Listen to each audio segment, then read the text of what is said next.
Kaixo, egunon, eta izan zaitezte denak ongi etorriak Euskal Eurohiriaren foroaren aurreneko saiora. Eta zuzen ere, eguneko aurreneko hitzak Juan Carlos Izagirre Donostiako alkateari dagozkio. Tiene la palabra para abrir esta primera jornada del foro sobre la Eurociudad el alcalde de San Sebastián, Juan Carlos Izagirre, monsieur le maire de cette ville qui accueille ces 2 jours de réflexion et de débat. Zurea da hitza, alkate jauna. Uste zurea... A ver.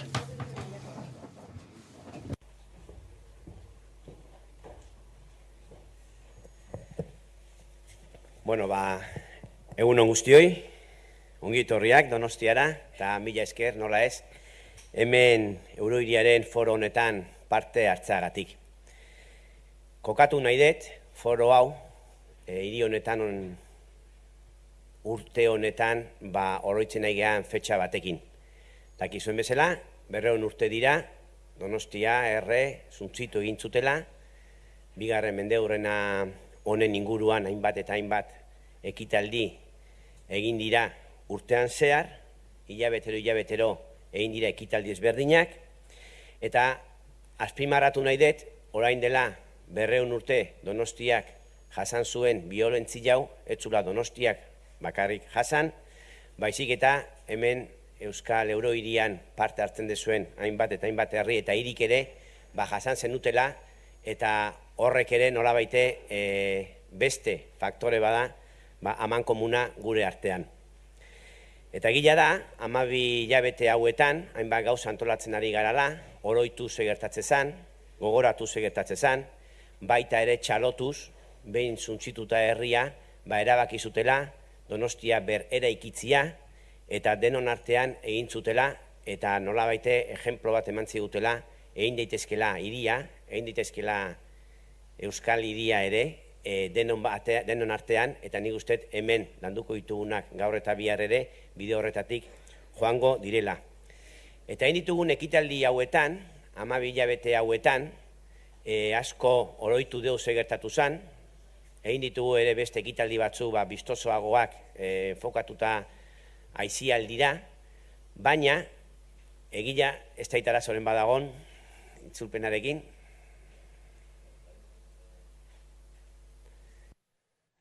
Jarraitzen dut. Arazoa dago? Entzuten da?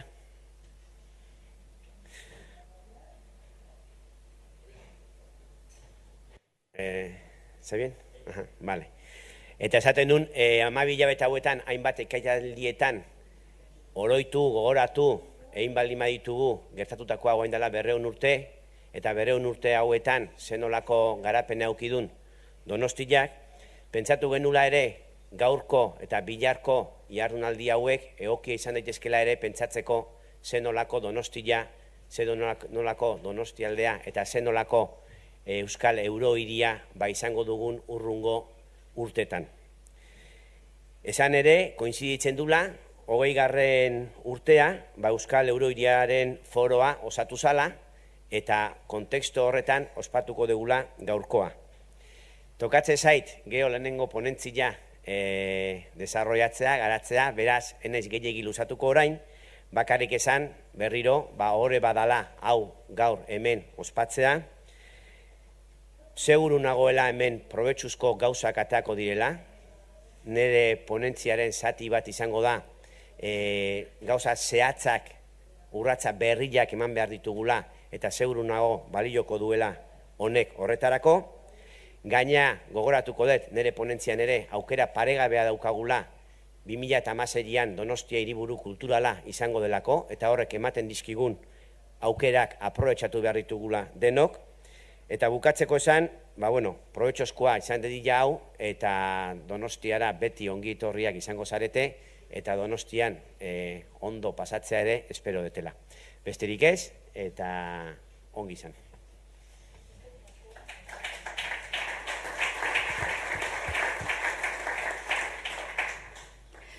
Goizean zehar, azken 20 urte hauetan egindako bideaz mintzatuko dira nagusiki Eurohiria osatzen duten edo osatzeko bidean diren erakundeetako ordezkari nagusiak. C'est donc le moment de grands projets des acteurs majeurs de cette Eurocité basque fondée il y a 20 ans. Et après, ce sera le moment de vos questions. Cada ponente tendrá 20 minutos para realizar su exposición y a continuación... Hizlari bakoitzak 20 minutu izango ditu, hitzaldia garatzeko, eta gero txartel batzuen bitartez, entzulek parte hartu ahal izango dute. Eta eskertuko nieke eserleku eder horietarako bidea hartuko balute, Juan Carlos Izagirre jauna Donostiako alkatea, Monsieur Jean Grenet, président de l'agglomération Côte Basque Adour, co-gérant de l'Agence transfrontalière pour le développement de l'Eurocité et maire de Bayonne, Michel Iriart jauna, agglomération Sud Pays Basque Ego Lapurdiko hiriguneko presidentea eta Biriatuko alkatea, Jonpeli Uriguen, Bayona Donostia Euskal Eurohiria garatzeko Mugazaraindiko agentziako kogerentea eta berrikuntzako landa garapenerako eta turismo departamentuko diputatua. Hain zuzen ere, Uriguen jauna ordezkatuko du Foru Aldundia aurreneko saio honetan. José Antonio Santano jauna, Irungo alkatea. El señor Santano es asimismo miembro del consorcio transfronterizo Bidasoa Txingudi. Eta azkenik, Julen Mendoza jauna, Eurohirian integratzeko prozesuan dagoen Oarsoaldeko presidentea eta Errenteriako alkatea. Ekin dezaiun beraz, aurkezpen errondari eta berriro ere Donostiako alkate Juan Carlos Izagirreri egokitzen zaio hitza hartzea eta saioa hastea.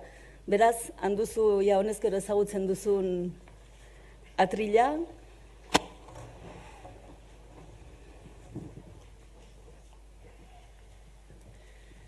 Bueno, egunon berriro. Eta ne ponentzi honetan, pixkat, azaldu nahi nuke egindako hausnarketa bat Eurohiriaren bueltan. Ni uste Eurohiriaren kontzeptua ere, askotan kostaite zaigula, o herritarri kostatzen zaiela ulertzea, eta komplikatu xamarra ere badela. Baina egia da, errealidade badala, azkeneko 20 urte hauetan, gauza asko indiala, geho ejemplo batzuk ikusiko ditugu, eta egia da ere asko teorizatu indala. Eta nik uste konzepto bat azalduko telan ere ponentziat izango dela, beste urraz bat emateko garaia iritsi dela, eta izango litzatekela agian teoriatik gauza zehatzetara pasatzea. Eta hortarako momentu egokila esan daiteke hau, geho esango dudan motiboengatik. Eta lau konzepto desarrollatuko ditut, behin baino gehiotan, eta da, edozein gauza egiteko, eta nik uste politikan ere horrela behar duela orokorrian, oso importantea dela ze errealidadea bizitzen deun ezagutzea. Eta nik uste, benetan, Donostia eta Eurohiria osatzen duten gainontzeko herri guztik errealidade bat bizitzen dutela eta errealidade horrek bultzatzen gaitula pausuak ematea Eurohiria hori osatzeko. Behar batzu sortzen dira dagoen errealidadean eta ni uste instituzioen politikarien lana dela behar horiei soluzioak eta erantzunak ematea. Eta beste gauza bat, beste konzeptu bat, bigarrena oso importantean etzako. Benetan nahi bali madeu Eurohiria eraginkorra izatea, behar deu sinistu noski Eurohirian, konbentzitua egon dala gauza positiboa danontzako, instituzioak konpromisoak hartzea, baina baita ere hiritarrak sinistea eta ulertzea zer dan Eurohiria. Eta hortarako ustet, hurrengo urtetan lana latza inberko genukela parte hartzearekin. Hiritarrak ulertu ezatela zer dan Eurohiria, ze soluzioak emango izkilen bere egunerotasunean sortzen dien arazoei, eta benetan parte sentitu daitezela Eurohiriaren konzeptu horretan. Hirugarren ideia, nik uste desarrollatuko etela, eta gaur eta bila ateako dana ben eta berriz, da, leheno aipatu ezeo zer, teoriatik praktikara pasatzeko garaia izan daitekela, egila da gauza asko indiala 20 urtetan, eta gain eskertu inbiar da indian guztik, gero aipatuko dia batzuk, eta un horietan horien berri izango deu, baina nik uste teorian azaldu dian hainbait konzeptu, praktika eramateko garaia dela. Eta hortarako, konpromiso bat behar da, konpromiso finanziario bai, baina aruntzago egun behar deula. Eta hemendik eta beharko genukela, konpromiso batekin kronograma zehatzak egiteko eta benetan eurohiriari beste bultzada bat emateko. Eta azkeneko ideia orokorra, izango litzateke, eurohiriaren kontzeptoa lantzen dala antzekotasun handia duten beste proiektu batzuk Europan, ez dela gauza berria, Europak baditula gainea hildo batzuk horrelako proiektuak bultzatzeko, aprobetxatu behar dira, eta hasieran esan dudan bezala, nik uste 2016ko aukera paregabea aprobetxatu behar daukagu gaula. 2016an hiriburu kulturala izangoa Donostia, eta nik uste benetan aprobetxatzeko gauza dela. Hauek izan da, pixka desarrollatukoet, nire kontzeptua nola ikusten dudanik, eta nola ne ustez benetan konpromisoia adiazi beharko genuken eta zeurratzak eman beharko genituzken. Nik uste hemen gauden ordezkariak gea tokiko politikoak, udaletxetakoak edo udal gaineko erakundetakoa, baino tokikoak, hornek indarra ematen digu, guge administrazioa gertuena daudenak herritarretik, eta hoi aprobetxatu behar dagoela, hau guk egiten dugu oso zaila izangoa beste maila batzutik bultzatuta egitea, eta hau aprobetxatu behar daukagula Euskal Eurohiriaren artikulazio egoki bat egiteko. Konpartzen ditugu ja, ez ditugu asmatu beharrik, errealidade bada, eta naturaltasun guztik hartu behar ditugu errealidade horiek eta soluzioak bilatu, egunerokotasunean hainbat eta hainbat gauza eta herritarrek bizitzen dituztenak. Hor sortzen dira behar batzuk eta erantzunak behar dituzte. Nik ejemplo batzuk jarriko ditut, hor daudenak, dano ezautzen ditugunak, baina balio esaketenak, idea bat eukitzeko zertaz ari giren. Momentu honetan, adibidez, 15.000 gipuzkoar bizi dira iparraldean, esan dezakegu, eta horietako asko eta askok lan egiten dute hemen hegoaldean. Horrek sortzen du desplazamentu, mugimendu bat horre bakarrik, arazo asko dituenak gaur egun, eta horrek soluzioa beharko luke. Badakigu, daudela hor, transfermuga, por ejemplo, proiektua, eta badaude gauzak, baina nik uste, ejemplo bezala, balio dezakela. Eta hain naizei bakarrik, abiadura handiko trenaz, hain naiz hitz egiten, orain arte funtzionatzen duten, eta hobeto funtzionatu beharko luketen, hainbat eta hainbat garraiotaz. Topoa adibidez, edo trena existitzen dana, iparraldean, autobusa esatik ez, edo inkluso bidegorriak existitzen dienak alde batean eta bestean, baina konexio handirik ez dutenak. Errealidade bada, eta errealidadei bueltaen behartzaio, enpresa askok egiten dituztela elkarrekin lana iparraldekoak eta hegoaldekoak. Hor daukagu, Kamara Ekonomikoa Transfronteriza, hor ditugu proiektu ezberdinak, Teknalia de lanian da bilor, geho egun horietan azalduko dia poliki-poliki. Dago beste puntuan etzako oso importantea eta garatzeko margen handia dakana, eta da turismoa. Turismoa, hemen hegoaldean Donostia eta hiri turistiko badala, kulturala badala, ni uste ez dagoela eztabaidatzerik, baino garbi dago, Biarriz, Baiona, Anglet, hau edanak ere turistikoa diala, eta hor ere elkarlan bat egiteko aukera baditugu. Ejemplo bezala, nik uste kosta daukau bai alde batean eta bai bestean, surfa dala gure ustez eta Donostian asko lantzen ari gean arlo bat aukera asko ematen dituenak, Donostian bakarri jarduera ekonomikoa 18 milioikoa izaten nahi da momentu honetan, eta egila da surfaren klusterra baukaula Donostian, eta seguru gaude beste iparraldeko beste herriekin lana eginda potenzialidadea handito ingo litzatekela. Realidades asko ditugu en común. Tenemos muchas realidades en común, estoy diciendo, todas las ciudades que componemos la Eurociudad, el foro de la Eurociudad. Se van a mencionar a lo largo del día de hoy, relacionadas. Egun hauetan, ingurumenarekin, turismoarekin, kirolarekin, kulturarekin eta beste hainbat alorrekin lotutako jarduera batzu ez hitz egingo dugu. Beste realitate bat ere badago, eta da, hizkuntza berbera partekatzen dugula, euskera, eta euskal kultura ere partekatzen dugula. Horrek, behartu egiten gaitu nolabait gure artean hitz egitera, eta egunero guztion artean sortzen zaizkigun arazo horiei aurre egiteko kolaborazioa bultzatu behar dugula. denok ados gaude, nik uste dut behar berberak ditugula kasu askotan, baina iruditzen zait modu koordinatuan jardun egin behar dugula behingoz, eta iruditzen zait hau oso une ona dela horretarako.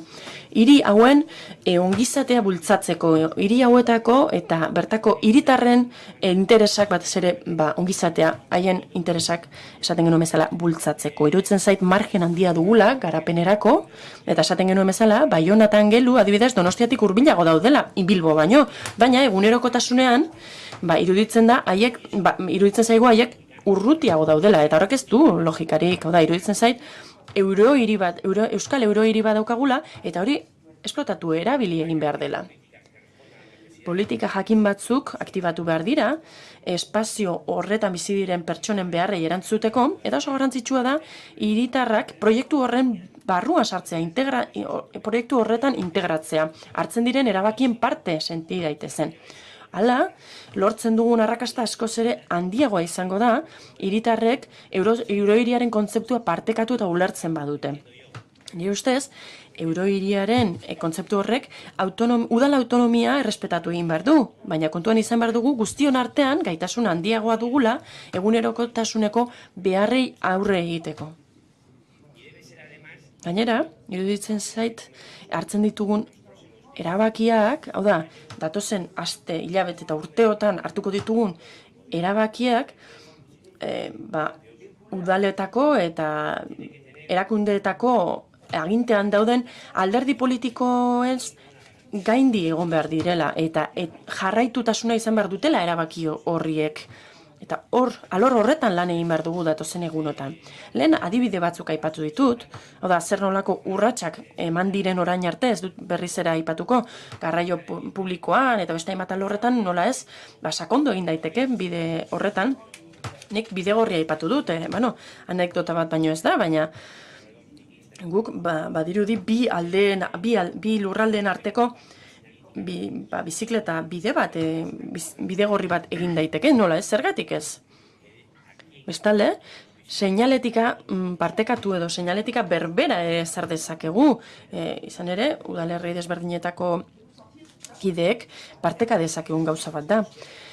Turismoa zer hitz egin dut lehen, iruditzen zait potentzial handia dugula hor, eta iruditzen zait gehiago lan egin dezakegula arlo horretan. Donostiara datozen turistek, gonbidapena jasotzen dute nolabait, beste gonbidapena jaso dezakete, beste lurralde batzuk ezagutzeko, eta adibidez Biarritzera edo Baionara adibidez doazen turistek ere jaso beharko lukete aukera edo izan beharko lukete aukera inguruko beste leku batzuk ezagutzeko. Adibidez, Euskal Eurohiriko beste lurraldeak ezagutzeko. Iruditzen zait, hor denok izango ginaletekela garaile, kasu horretan, eta potentzial handia dagoela alor horretan.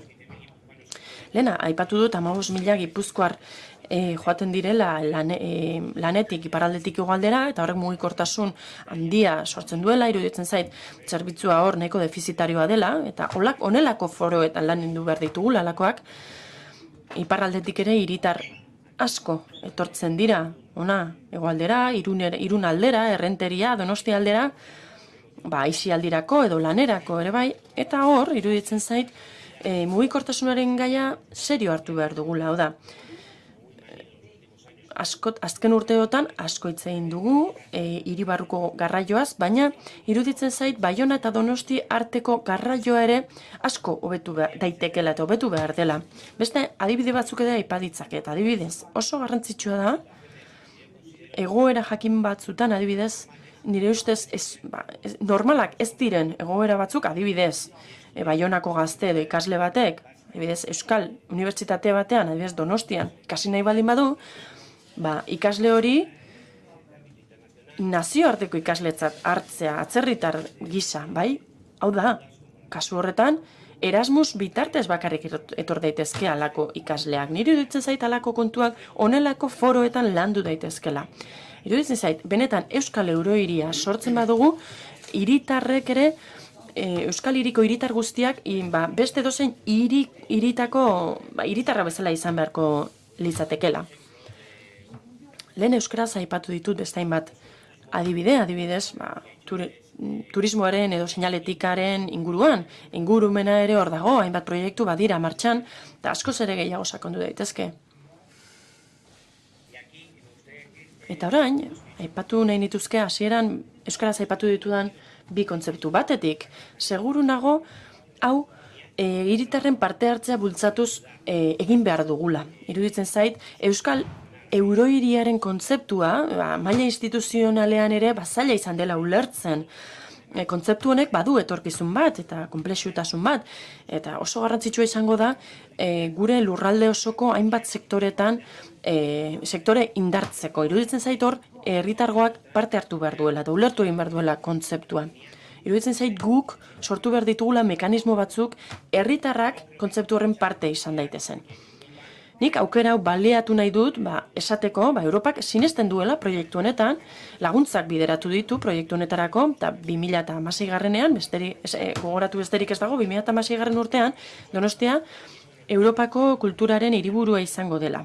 Eta horrek aukera bikaina emango digu, beste hiri batzuekin lan egiteko.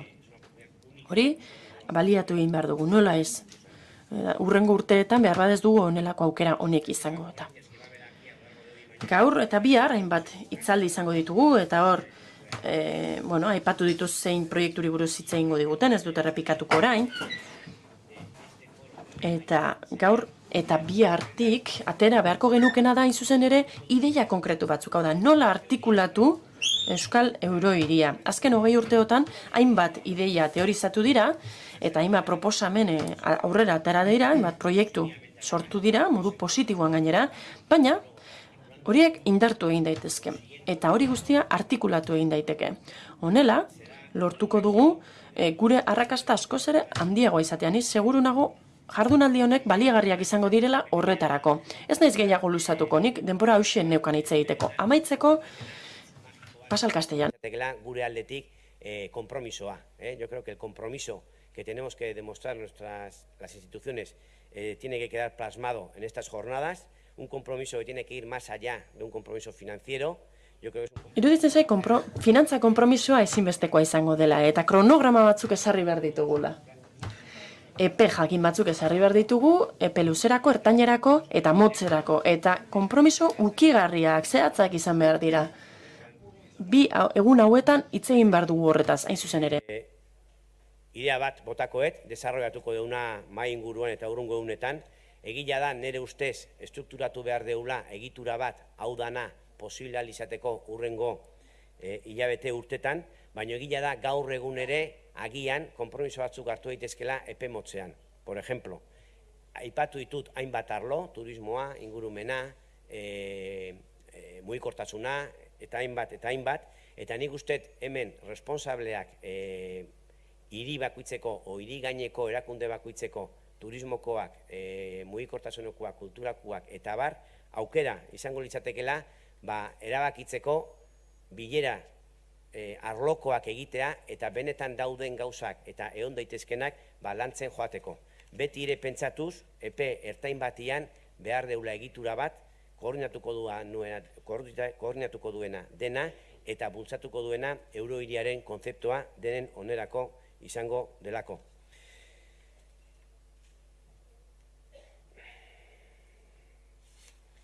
Bueno, enez gehiago luzatuko, benetan esperoet izatea baliogarria gaurko eta bilarko jardunaldi hauek guzti honetarako, eta aukera izango dugu urrungo bai inguruetan eta urrungo ponentzitan, bai entzuteko bestiei eta bai eztabaidatzeko gure artean.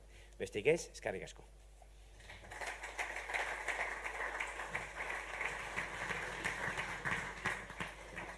Eskerrik asko Izagirre jauna, y a continuación Jean Grenet cerrar este primer tramo de la mañana.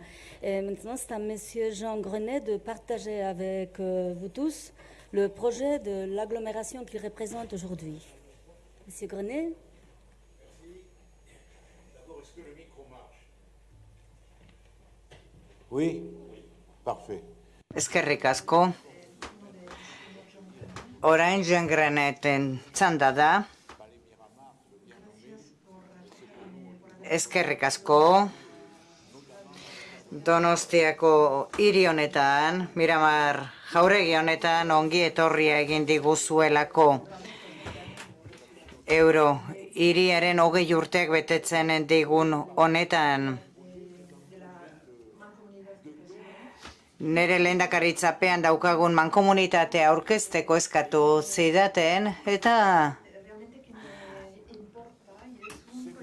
azalduko dizuet interesatzen zaidan proiektu bat, proiektu metropolitarra. Zer esan nahi du metropolitanoak? Hirigune bat da, 3 hiri hartzen dituena, Miarritze, Angelu eta Baiona.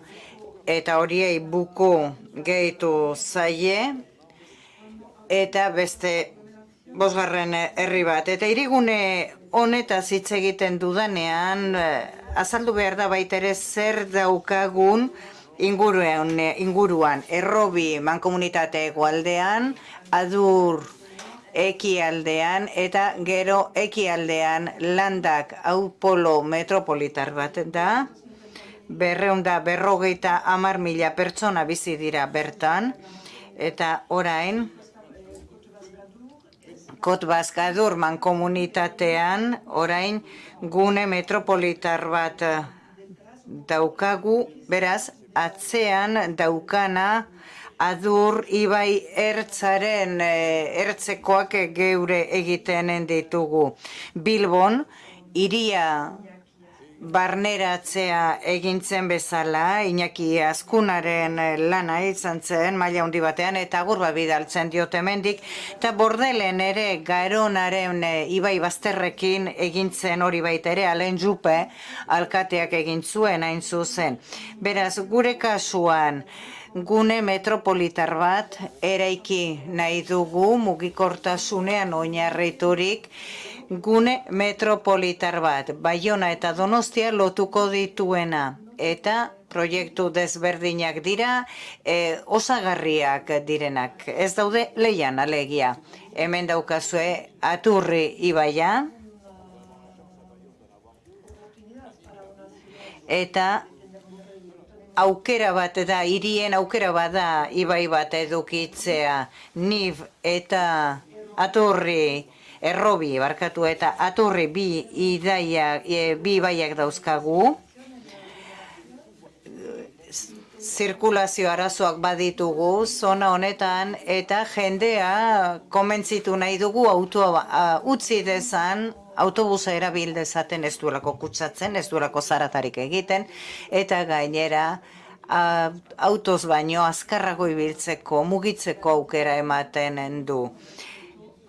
130 azkarrago mugitu daiteke bat autobusean autoan baino. Eta Tarnosetik atera litzateke autobusa, Baiona, Buko, Baiona, Angelu, Miarritze, zeharkatuko lituzke, eta Euskal Herri barrurantz sartuko litzateke gero, eta gero, esan behar da 24 kilometro eta erdiko linea bat dela hau, geratokiak ditu.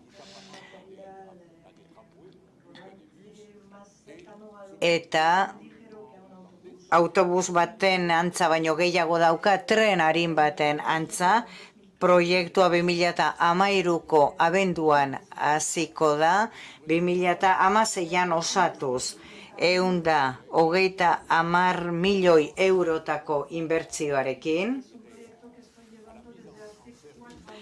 4 urte daramatzagu proiektu hau lantzen, eta lan luzea izan da, zaila gertatu zaigu finantziak eta aurkitzea, baina orain ikusten dugu Baionako geratokia hau izango da, 3Dko proiekzio batean gaudemen, eta ikusi dezakezue autobus bideak zein izango diren.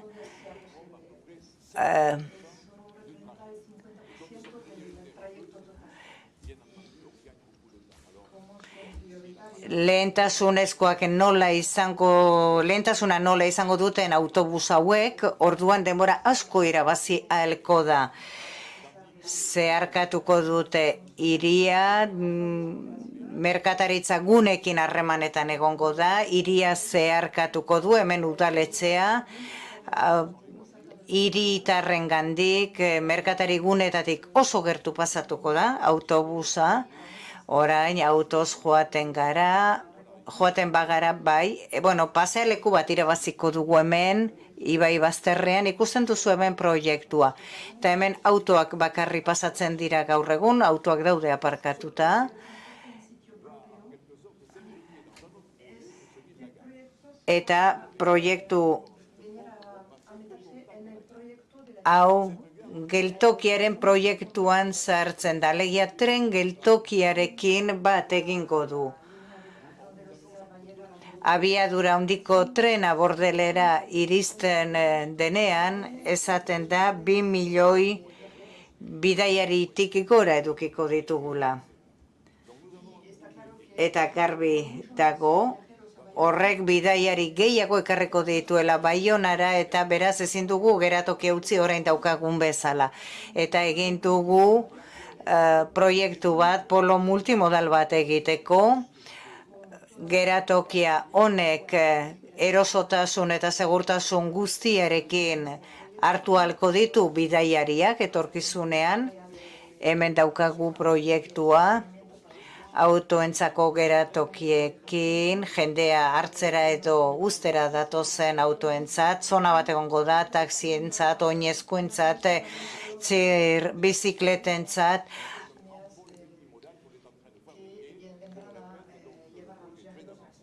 Beraz, 2 linea egongo dira baitere esan, geratokira jendea ustera hartzera etorriko direnak. Gero, badaukagu beste proiektu bat ere, Aturriren eskuin aldea. Zer da? Aturriren eskuin aldea. 20 hektareatik gorako zona bat da. Saint-Esprit Grenet zubiraino doa, kilometro bat inguruko zabalerarekin. Eta erosten ari gara, bertan dauden eraikin pribatuak, baita publikoak ere, baziren hainbat eraikin estatuarenak zirenak, erregioarenak zirenak guztiak erosi ditugu, eta enpresa pribatu batekin harremanetan gaude, 45 langile ditu enpresa horrek eta deslokalizatzen ari gara enpresa hori. Gure agintealdia martxoko hauteskunden ondoren amaituko da, beraz nere ondorengoari utziko diot horri txuri bat, 20 hektareatakoa, baldintzatu edo egokitu dezan, hain zuzen Aturriren hegoaldeko bazterrean, eta bertan etxe bizitzak egin daitezke, industria jarduera kokatu daitezke, merkatalguneak, berriro bizitza eraman daiteke bertara, eta Aturriko eskuinaldeko proiektu hau estrukturatzailea izango da, eraiki nahi dugun gune metropolitarrerako.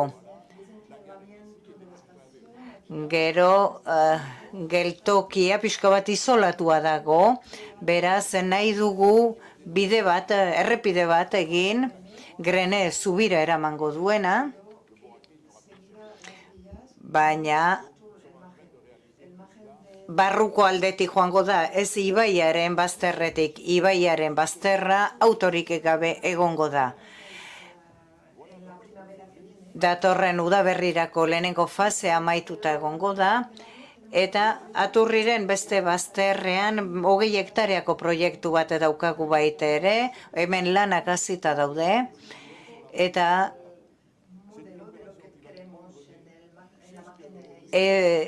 Aturriko eskuinaldean nahi dugun proiektuaren pareko bat da, Marinadurdu izena, eta Ibai Bazterraren errekonkista esan nahi du, oso itxusi da gorain, eta hiria zabaltzen ari den ezkero errekonkistatu egin nahi dugu, eta Marinadur proiektuarekin etxe bizitza sozialak edukiko ditugu, merkatal guneak, supermerkatu handi bat eta gertukotasun dendak ere bai.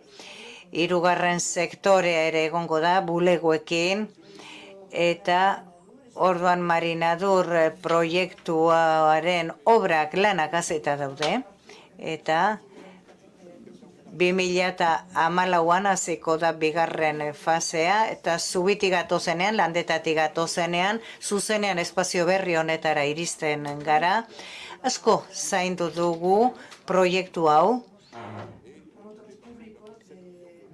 Sustatzaile publikoak gara eta 7 milioi euro gastatuko ditugu garraio zonak egokitzeko. Lurrazpiko bide bat egongo da, oinezkoentzat, bizikletentzat bideak egongo dira, 18.000 landare eta zuaitz landatuko ditugu. Beraz, nolabai vegetalizatu egingo dugu gune hori.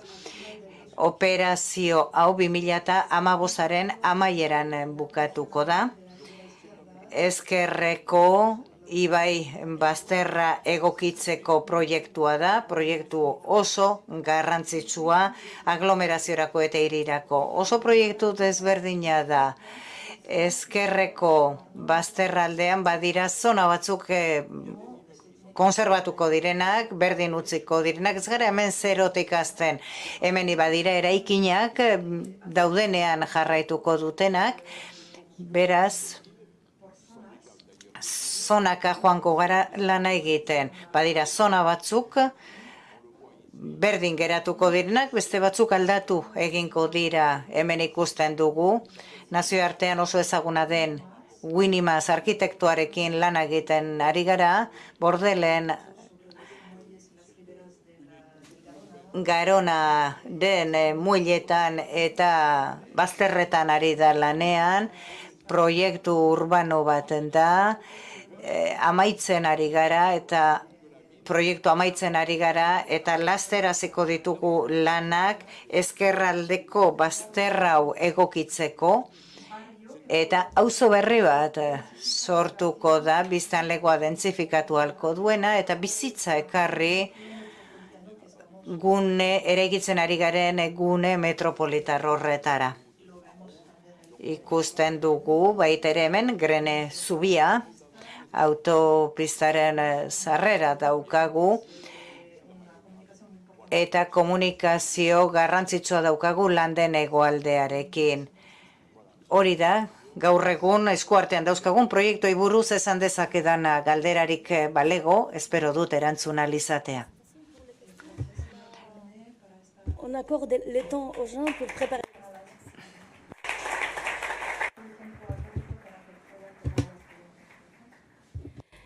Con esta intervención cerramos.